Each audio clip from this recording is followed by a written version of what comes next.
El meu nom és Miquel Forcada i soc professor de la Universitat d'Alacant.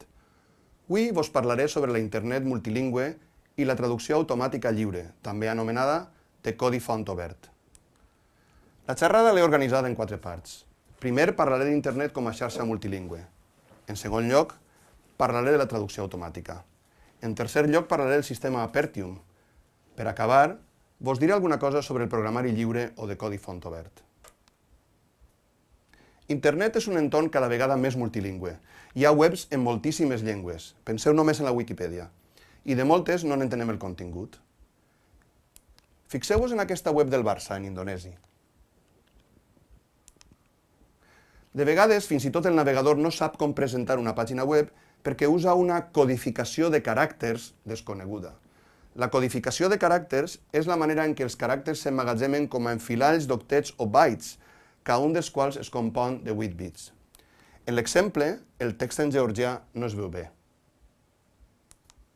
Afortunadament, l'adopció d'Unicode, una única codificació de caràcters estàndard per a totes les llengües del món, va resolent aquest problema. Unicode assigna a cada caràcter o símbol un codi universal únic.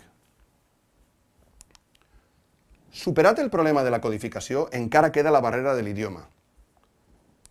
Si no sabem irlandès, no entenem aquesta notícia, encara que n'identifiquem els caràcters. Podem llegir Kulu Eknamaïchta o sospitar que Franque és França, perquè apareix al costat de François Hollande, però no entenem molt més. Una eina molt útil per a fer-nos una idea del contingut dels webs en altres llengües és la traducció automàtica. Si passem la pàgina web anterior per un traductor automàtic, com ara el de Google, encara que el resultat no siga català correcte, podem entendre moltes coses que no enteníem abans. Teníem raó.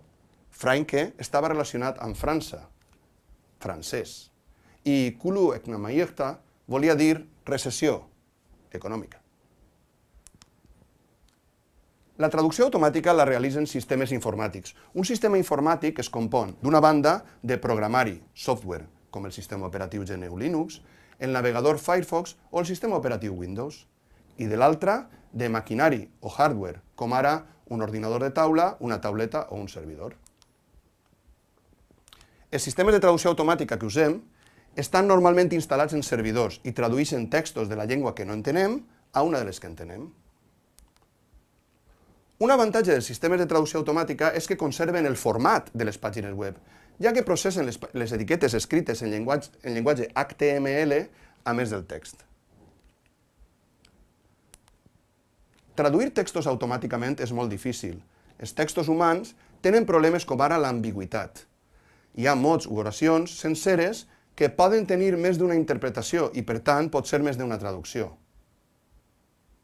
Per exemple, si dic «em va portar notícies de València», no queda clar si les notícies venen de València o són sobre València. Cada cas té una traducció diferent, per exemple, a l'anglès. Per a tractar de resoldre aquestes ambigüitats, els ordinadors usen regles, però també preferències basades en estadístiques recollides en grans quantitats de text, de vegades amb anotacions lingüístiques afegides per experts. Per això, els sistemes de traducció automàtica usen algorismes o mètodes especialitzats. Els sistemes de traducció automàtica estadística, com el més famós de tots, el de Google, divideixen cada oració en unitats més menudes i componen possibles traduccions de l'oració a partir de les traduccions d'aquestes unitats. Els segments i les traduccions s'han guardat en una base de dades molt gran. Després, entre totes les traduccions possibles, n'elegeixen la que estimen més probable d'acord amb un altre model estadístic.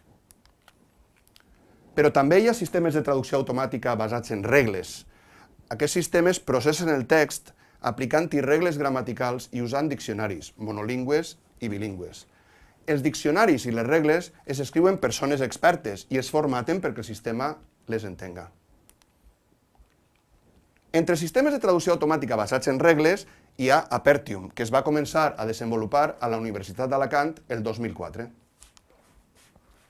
Cada sistema basat en Apertium connecta dues llengües, per exemple, el bretó amb el francès. D'això en diem un parell de llengües. Apertium ha publicat 35 d'aquests parells de llengües. Molts són per a llengües menudes, com el galès, el bretó, l'occità o el sàmic, que es parla a Lapònia. Però per a les llengües menudes, tenir traducció automàtica és molt important. Per a la gent d'Apertium, aquestes llengües són prioritàries. En Apertium, les regles s'escriuen en XML. XML és un llenguatge de marques extensible que també s'usa en aplicacions d'internet. La regla que es veu indica que Apertium és un nom propi.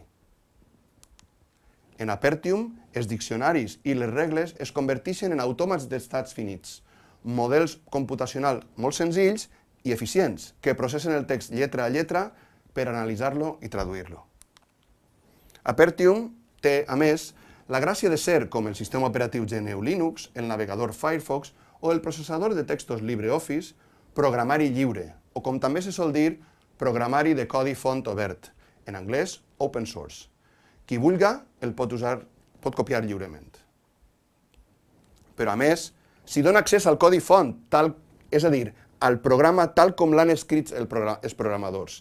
Així, qui sap, pot modificar-lo i distribuir-ne versions millorades. Apertium el desenvolupa una comunitat de programadors en un repositori comú. Tot el que he explicat no es pot fer amb el programari privatiu o de propietat, encara que siga gratuït, com són Skype o Adobe Reader.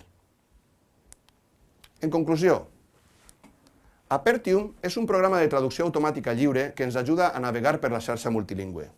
El text en basc, inintel·ligible per a molts de nosaltres, s'entén molt millor quan el traduïm a l'espanyol.